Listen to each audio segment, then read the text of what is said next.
Il titolo di questo progetto si chiama Green Blood e vede coinvolti i ragazzi dei 14 anni fino alle persone dell'età della pensione. Il connubio Avis e Lega Ambiente diventa per noi importante per sensibilizzare al dono e anche alla cultura dell'ambiente.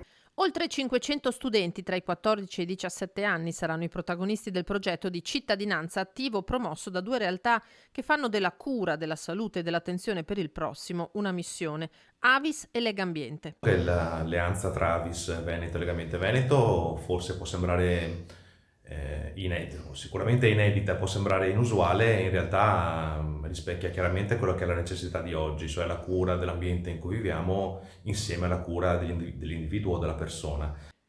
A permeare l'intero progetto il concetto di salute a tutto tondo. L'iniziativa prevede 20 laboratori e 60 incontri e toccherà tutto il Veneto per stimolare i cittadini al dono di sangue e plasma, ma anche all'attenzione verso la comunità e l'ambiente come fattori di benessere sociale. Le scuole che aderiscono all'iniziativa sono gli istituti paritari filippini di Pieve del Grappa e le sedi ENAIP di Padova, Dolo, Vicenza, Verona e Rovigo. Nel nostro agire come collaboratori, ma anche in quello che trasmettiamo ai nostri ragazzi, c'è la volontà di creare dei cittadini consapevoli a 360 gradi. Tra l'altro quest'anno festeggiamo il centenario della fondazione del nostro istituto, quindi un anno ricco di eventi e progetti, tra cui rientra questo.